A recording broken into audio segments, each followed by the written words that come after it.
उनकी दयनीय स्थिति को देखकर उनके ऊपर गुस्सा नहीं दया आती है। अब नीतीश जी गुस्सा के पात्र नहीं हैं, दया के पात्र हैं। किस तरह से गिड़गिड़ा कर बोल रहे थे कि उनके मंत्री क्या कर रहे हैं, अब उनके मंत्री उनकी बात नहीं मानते हैं। विधानसभा में ऑन रिकॉर्ड मुख्यमंत्री जी गिड़गिड़ा कर यह बात बोल रहे हैं।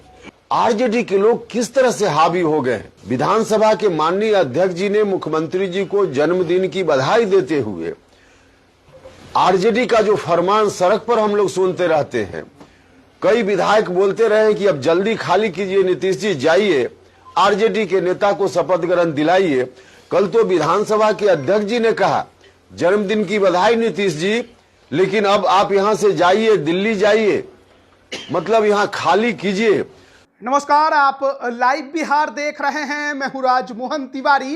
राष्ट्रीय लोक जनता दल के राष्ट्रीय अध्यक्ष उपेंद्र कुशवाहा का जो विरासत बचाओ नमन यात्रा है, अब पश्चिमी चंपारण, पूर्वी चंपारण और मुजफ्फरपुर के बाद सीतामढ़ी पहुंच गया है। पिछले दिन देर रात उनका काफिला जो है वो सीतामढ़ी पहुंचा। सीतामढ़ी चौक पर ही उनको सुनने के लिए लोगों की भीड़ लग गई। वहीं पर उन्होंने जनसभा को संबोधित किया। देखिए किस प्रकार से लोग उनको सुनने वहां पर पहुंचे हुए थे। और उपेंद्र कुशवाहा कि इस यात्रा में उनके साथ गाड़ियों का एक लंबा काफिला भी नजर आता है। इससे आप अंदाजा लगा सकते हैं कि किस प्रकार से उपेंद्र कुशवाहा पूरे जोश के साथ अपनी इस यात्रा को पूरे करने में लगे हुए हैं। और इस दौरान कई जगहों पर उन्होंने जनता को संबोधित भी किया। निशाने पर नीतीश कुमार, तेजस्वी यादव और लालू यादव का शासनकाल ही रहता है। जब सीतामढ़ी पहुंचे पिछले दिन तो वहां पर जनता को तो संबोधित किया ही,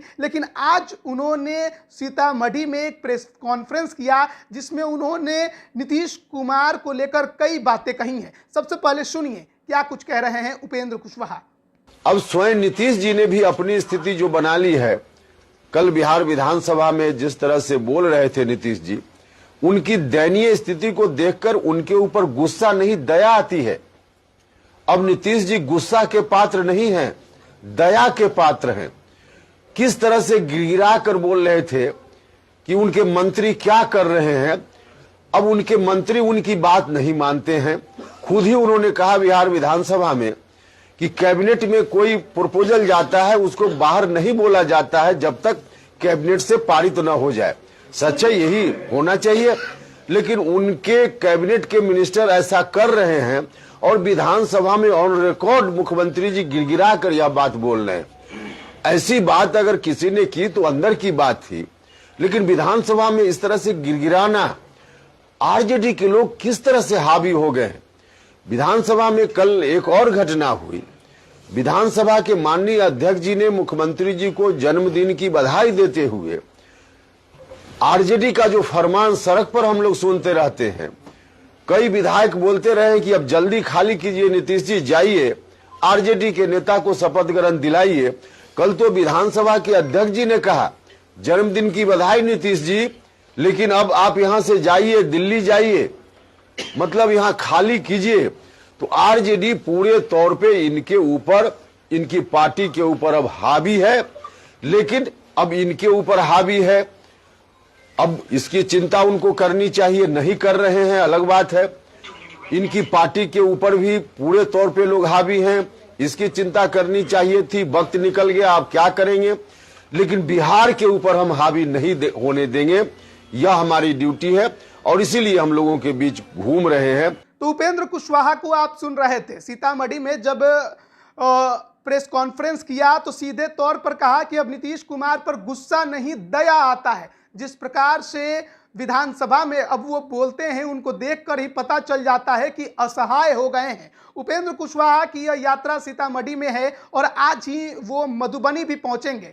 फिर कल उनकी यह यात्रा अररिया पहुंचेगी, उसके बाद फिर अररिया से मधेपुरा, फिर मधेपुरा से समस्तीपुर, फिर छपरा, सारण। 6 मार्च तक उनकी यह प्रथम चरण की विरासत बचाओ नमन यात्रा चलनी है और इस दौरान कई जनसभाओं को वो संबोधित करेंगे। जनता का समर्थन भी उनको मिलता नजर आ रहा है, कार्यकर्ता समर्थक भी उनके साथ दिखाई दे रहे हैं। निश्चित तौर पर काम 2024 लोकसभा चुनाव को लेकर चल रहा है। संगठन की मजबूती भी उन्हें पता चल रही है और काफी खुश भी उपेंद्र कुशवाहा नजर आ रहे हैं, जिस प्रकार से जनता की भीड़ उनके जनसभाओं में दिखाई दे रही है। निश्चित तौर पर समस्या नीतीश कुमार के लिए वो आगे चलकर बहुत बड़ी खड़ा करने वाले हैं, लेकिन उपेंद्र कुशवाहा एक बार फिर 2005 के पहले की बात करके जनता के बीच उस शासन को याद दिलाने की कोशिश कर रहे हैं जिस प्रकार चुनावों में नीतीश कुमार किया करते थे। लेकिन नीतीश कुमार तो अब आरजेडी के साथ हैं, तेजस्वी यादव को कमान देने की बात करते हैं, उसी का उपेंद्र कुशवाहा विरोध कर रहे हैं और उन्होंने ये विरासत बचाओ नमन यात्रा निकाली है और इसमें वो चर्चा केवल और केवल उन्हीं बातों की करते हैं, लवकुश समीकरण की करते हैं और आने वाले भविष्य को लेकर काफी ज्यादा चिंतित वो दिखाई देते हैं। लोगों से भी कहते हैं कि बेहद चिंताजनक स्थिति बनते जा रही है और ये काम नहीं होना चाहिए। 2005 के पहले का शासन नहीं लौटना चाहिए और वो नहीं लौटने देंगे। बने रहिए लाइव बिहार के साथ। आप सभी का बहुत बहुत धन्यवाद। लाइव बिहार YouTube पर सब्सक्राइब और Facebook पर लाइक जरूर करें।